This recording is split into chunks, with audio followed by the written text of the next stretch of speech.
करीब 2 दशक के बाद नीतीश कुमार की बिहार की राजनीति से क्या सूर्यास्त हो रहा है या दिल्ली में उदय हो रहा है। मेरे साथ मनोज झा साहब हैं। क्या कहेंगे? नीतीश कुमार तो दिल्ली अब चल दिए हैं, किस तरीके से देखें? नहीं, आपने जिस प्रतीक का इस्तेमाल किया इस विषय को इंट्रोड्यूस करने से पहले, आपने कहा सूर्यास्त और सूर्योदय। साहब, ऐसा होता नहीं है।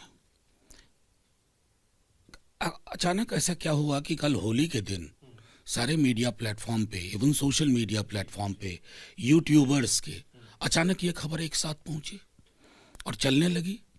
एक दिन पहले तक निशांत जी को भेजा जा रहा था, एक दिन बाद अचानक ये हुआ।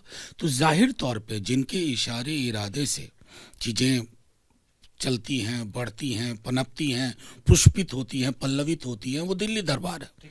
तो दिल्ली दरबार ने वो तय किया और नतीजे में अब अभी जो उनका पोस्ट आया है, जिसको मैं प्रामाणिक अब मानता हूँ, तब अभी तक को तो मैं स्पेकुलेशन कहूँगा, लेकिन उस पोस्ट को पढ़ने के बाद अगर आप बिहार के किसी एक छोटे बच्चे को भी पूछिएगा ना, 8-9 साल का, क्योंकि वहाँ राजनीति की समझ थोड़ी अर्ली आती है देश के बाकी हिस्सों से, वो भी आपको बता देगा कि हैंडल जरूर नीतीश जी का है, शब्द उनके नहीं है। सवाल यही तो मैं पूछना चाहता हूँ कि जो ट्वीट के माध्यम से उन्होंने कहा है कि मैं बिहार विधानसभा के दोनों सदनों का सदस्य रह चुका हूँ, अब मैं चाहता हूँ कि लोकसभा में तो रह चुका हूँ, अब राज्यसभा में भी चलूँ। क्या कहेंगे? मुझे एक बात बताइए, फर्ज कीजिए उनकी जगह आप या मैं हूँ, 21 बरस आप सीएम रहे, कितनी बचकानी बात है कि मेरा एक हाउस छूट गया है, मुझको उस हाउस को पकड़ लेने दो।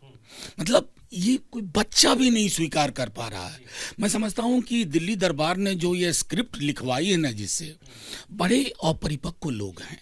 अरे बेहतर शब्दावली रखते, बेहतर कारण देते, कोई और वजह तलाश लेते, ना होते ना। आपको तो स्टोरीज भी बनवाते हैं फिल्मों की, फलाना स्टोरी, चिलाना स्टोरी, ढिमकाना स्टोरी, उन्हीं में से किसी को कहते कि यार एक अच्छा सा स्क्रिप्ट दे दो जो थोड़ा ओरिजिनल दिखे। ये तो महा डुप्लीकेट दिख रहा है।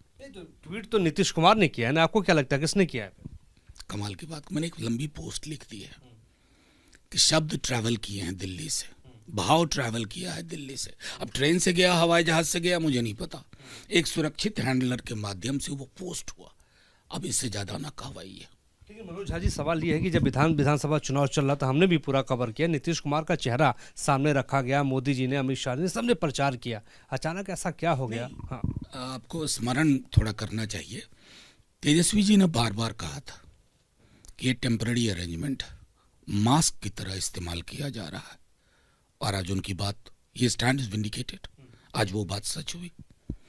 लेकिन देखिए अभी आने वाले दिनों में बिहार में क्या होता है, कैसे चीजें अनफोल्ड करती हैं, उस सब के लिए अब आवश्यक होगा देखना। देखिए, बिहार की राजनीति के आप माहिर खिलाड़ी हैं, पॉलिटिकल साइंस के आप प्रोफेसर भी हैं, उनके बेटे भी अब राजनीति में आ रहे हैं, निशांत आ रहे हैं। निशांत को किस तरीके से लॉन्च किया जा रहा है, उनकी लॉन्चिंग को लेकर आप क्या कहेंगे? देखिए, मेरा मानना है कि मैं अव्वल तो माहिर खिलाड़ी नहीं हूँ, मैं एक छात्र हूँ और एक शिक्षक हूँ। लेकिन मैं आपको ये कह सकता हूँ कि बिहार की जो मिट्टी है ना, वहाँ की आबो हवा, हम चुनाव जीते हैं, हारे हैं, लेकिन उस मिट्टी का एक स्वभाव है, और जो आज हो रहा है ना, वो उस स्वभाव के विपरीत है। तो जो चीज़ बिहार के नैसर्गिक चरित्र में नहीं है, उसको बिहार स्वीकार नहीं करता है, वक्त जो भी लगे। तो निशांत का भविष्य, निशांत पर ये टिप्पणी मेरी नहीं थी, वो उनकी पार्टी का मसला है। अगर वो आए तो उनका स्वागत है। तेजस्वी जी ने भी कहा कि यंग लोग आएं, अपनी बात रखें, अपनी एक्सेप्टेंस बढ़ाएं। एक आखिरी सवाल पूछूंगा, जब नीतीश कुमार दिल्ली की ओर चल ही दिए हैं, तो जेडीयू का भविष्य आप कैसे देखते हैं बिहार के अंदर? ये आप जेडीयू के उन लोगों से पूछिए जिन लोगों ने ये स्क्रिप्ट तैयार करवाई दिल्ली दरबार में और जो इसको एग्जीक्यूट कर रहे हैं। I am the least likely person to respond to that. Thank you so much sir, हमसे बातचीत करने के लिए। हमारे सहयोगी सीके सिंह के साथ मोहित राज दुबे, एबीपी न्यूज़ दिल्ली।